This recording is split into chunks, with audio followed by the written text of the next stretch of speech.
వాటిలో సమర్థుడు నేర్పగలవాడు. నిర్మాకాండం 38వ అధ్యాయం 6వ వచనం.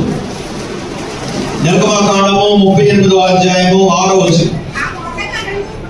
వాటికి రాగి రేకులు పొడిగించము. యోబు గ్రంథము 28వ అధ్యాయము 2వ వచనం. యోబు గ్రంథము 28వ అధ్యాయము 2వ వచనం. ఇనుమును మట్టిలో తీయుదురు, రాగి తీయురు. మట్టిని కరిగించి, ఇకపోతే దేవుడికి వెలవగలిగిన రాళ్ళు ఏంటంటే రాగి. మనం రాగిగా సిద్ధపరచబడాలి. చెప్పండి. ప్రత్యక్ష గుడారాన్ని మోయడానికి మోతకర్రలను దేవుడు చేయమన్నాడు. స్తోత్రం చెప్పండి. ఏ కర్రలు మాట్లాడాలి? మోతకర్రలు ఏంటండి? ఒక కర్ర ఉందట, నేను ఎందుకు పనికిరానేమో, అన్నింటికి తీసేశారు. మనసాన్ని కథకాలు తీసేశారు, ప్రత్యేక గుడారం అన్నింటికి కావాలి, నన్ను పక్కన పడేశారని అది ఎలా కుదురుపోతుందంట. అప్పుడు కరెక్ట్ గా దేవుడు చెప్పిన మోతకర్ర కావాల్సి వచ్చిందంట.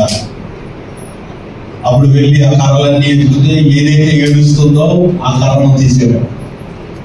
దాన్ని తీసుకొచ్చి కరెక్ట్ గా ఈ కన్నాల్లో పెడితే, ఆ రింగుల్లో పెడితే అది మోతకర్రగా పనిచేసిందంట. దేవుని తెలుసుకోవాలి. అది అనుకుందంట, నేను పనికిరాని దాన్ని అనుకున్నాను, కానీ దేవుడు నేను ఒక మోతకర్రగా చేశాడు.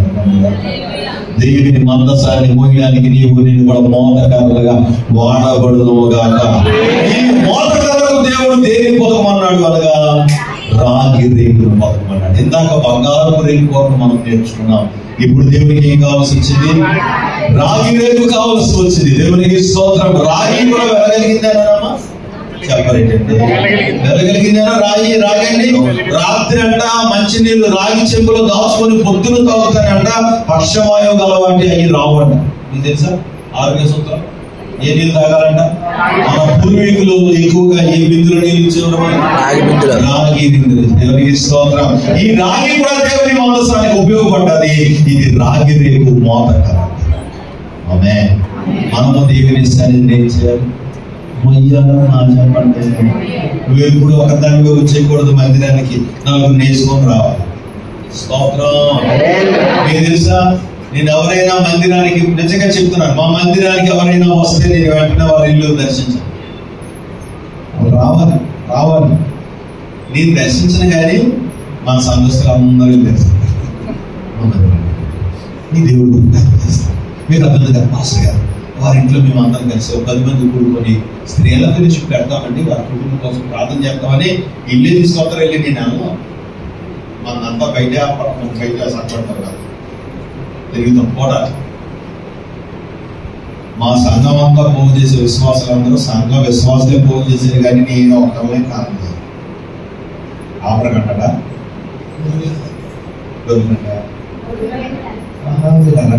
అంత మంచి మాటలు కాదు ఎక్కడమంట, ఎవరింటికి వెళ్తామంట మీరు అన్నాడు సోపుతున్నాను. నువ్వేమన్నా తెలుసా? అక్కడ కదా నేను 10 సంవత్సరాల నుంచి మంది అనుకుంటున్నాను. మా ఇంటికి వచ్చినా రాకపోయినా పర్వాలేదు. నేనేమనుకోను, నేను మీ బిడ్డనే. కొత్తగా వస్తున్నారు కదండి, కొత్తలో కుటుంబాన్ని ఒకటి దర్శించాను నేను ఇటీవల కాలంలో.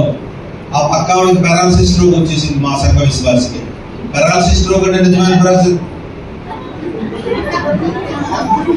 అది పెరాలసిస్ స్ట్రోక్. ముందు ఒక పోదు కదమ్మా. ఆవిడ ఇంటికి వెళ్ళారని ఈవిడ మూడు తిప్పాను. నేను ఆ సంఘంలో పేరు పెరాలసిస్ స్ట్రోక్ అని నేను ఏంటాను. కొత్త ఇంటికి వెళ్ళాలా? ఈవిడ అర్థమానకే పాట పడుతుంది. నన్ను ఎందుకో ఏసయ్యా, నన్ను అందుకో ఏసయ్య. ఎత్తుకుంటాడు 30 సంవత్సరాల వరకు ఎత్తుకుంటాను నేను పాట గారు. మేము బతికిపోవాలి. నేను పాప ఆయన ఎత్తుకోలేక పడి అంటారు. నువ్వేం చేయాలి? నేను పాత విశ్వాసినే. మా నాన్న నాకు కంప్లైంట్ చెప్తున్నా, కంప్లైంట్ చెప్పాను. నేను పాత విశ్వాసినే. మీరు ఎవరిని విజిట్ చేయాలి? ఎస్ఐ గారు చెప్పండి మొత్తం వారు కదా. ఎవరింటికి వెళ్ళాలి? పాత ఇంటికి, కొత్త ఇంటికి చెప్పండి. నువ్వెందుకు మూత ముడిచి బయటకు వచ్చి మొత్తం ఉంటాడు, నీకు ఏ పని లేదు ఆయన. స్తోత్రం చెప్పరే. మనమే దేవునికి ఒక మోతకారగా ఉండాలి. దేవుని సన్నిధిని మోయాలి, సంఘాన్ని మోయాలి, ఆత్మల భారము కలిగి మోయాలి. నన్ను మోతగారగా వాడుకోవేసే అడగలరా? చెప్పాలి.